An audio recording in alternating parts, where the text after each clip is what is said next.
আসসালামু আলাইকুম guys, lucky cooking blog চ্যানেলে সবাইকে স্বাগতম। আজকে আপনাদের মাঝে আবারও হাজির হয়ে গেলাম রাজকীয় স্বাদে ডিমের কুরমা নিয়ে। এই ডিমের কুরমা ছাড়া যেন মেহমানের আপ্যায়ন অসম্পূর্ণ থেকে যায়। অনেকে ডিমের কুরমাটা খেতে চান না, বাজার থেকে হরেক রকমের মশলা কিনে আনতে হয়। তাই আজকে ঘরে থাকা কিছু উপকরণ দিয়ে এই ডিমের কুরমাটা রান্না করে দেখাবো। চলুন তাহলে রান্নায় চলে যাই। আগে থেকে সেদ্ধ করা 4টি ডিমগুলো ছুলে ছিদ্র করে দিয়ে দিচ্ছি লবণ। এবার চুলায় প্যান দিয়ে দিলাম। প্যানে কিছুটা তেল দিয়ে দিচ্ছি, সরিষার তেল দিচ্ছি আমি, আপনারা চাইলে সয়াবিন তেল দিতে পারেন। তো ডিমটা আমি হালকা ব্রাউন কালার করে ভেজে নিব। এটা বেশি ভাজতে যাবেন না, এটা হালকাভাবে ভাজতে হবে। দেখেন আমি কিভাবে ভেজে নিচ্ছি। এবার তুলে নিচ্ছি। দিয়ে দিচ্ছি একটি তেজপাতা, এক টুকরো দারচিনি, 2টি এলাচ, 3-4টি লং। দিয়ে দিচ্ছি হাফ কাপ পেঁয়াজ কুচি।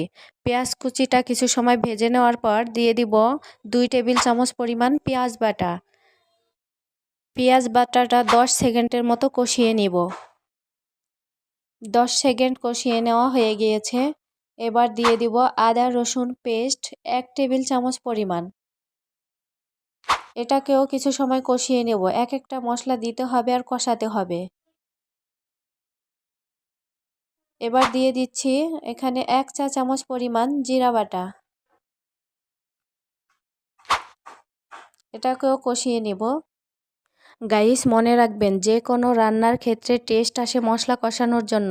মশলাটা যত ভালোভাবে কষিয়ে নেবেন টেস্টটা ততটাই বাড়বে। এবার দিয়ে দিচ্ছি সামান্য পানি দিয়ে এটাকে ভালোভাবে কষিয়ে নিব। এবার কিছু গুঁড়ো মশলা দিয়ে দেব।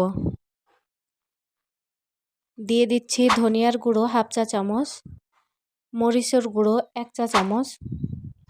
ডিমের কুরমাটা ঝাল হয় না, ঝাল একটু কম দিতে হয়। তো আপনারা যারা মিষ্টি খেতে পছন্দ করেন না তারা একটু মরিচের গুঁড়োটা বেশি দিয়ে নেবেন। তো দিয়ে দিচ্ছে এখানে হাফ চা চামচ লবণ। যেহেতু লবণটা আমি ডিমে দিয়েছি তাই লবণটা বুঝে দিতে হবে। এবার দিয়ে দিব বাদাম বাটা। এখানে আমি কাঠবাদাম নিয়েছি, আপনারা যে কোনো বাদাম নিতে পারেন, চীনা বাদাম, কাজু বাদাম, কাঠবাদাম, যে কোনো বাদাম হলেই হবে, টেস্ট একরকমেরই আসে, নো প্রবলেম।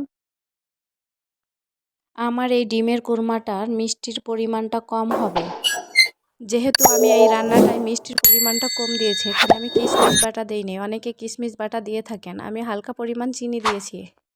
এবার দিয়ে দিলাম এখানে 1 কাপ পরিমাণ দুধ। আপনারা চাইলে এখানে গুঁড়ো দুধ গুলিয়ে দিতে পারেন।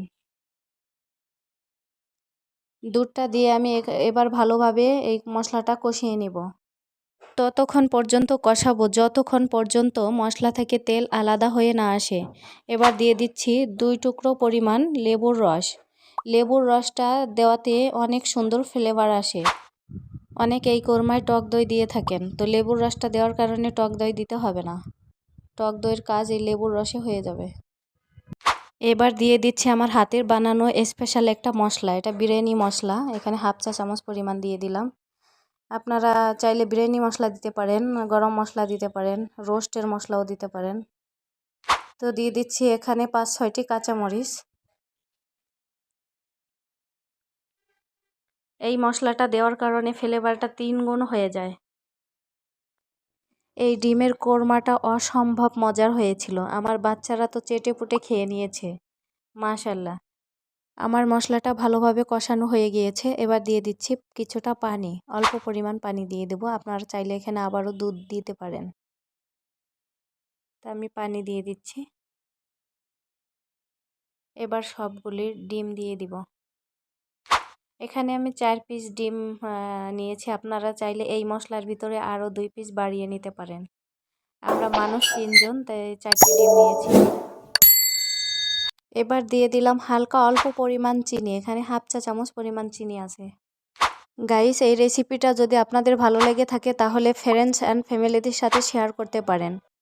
এই ডিমের কোরমাটা রান্না করতে একেবারেই সময় কম লাগে, চাইলে ব্যাচেলার ভাইয়েরাও এই রান্নাটা করে খেতে পারেন যারা ব্যাচেলারভাবে থাকেন। তো আমার ভিডিওটা ভালো লাগলে অবশ্যই লাইক কমেন্ট শেয়ার করবেন এবং আমার ফেসবুক পেজে ফলো দিয়ে রাখবেন, ইউটিউব চ্যানেল সাবস্ক্রাইব করে পাশে থাকবেন। Thank you for watching.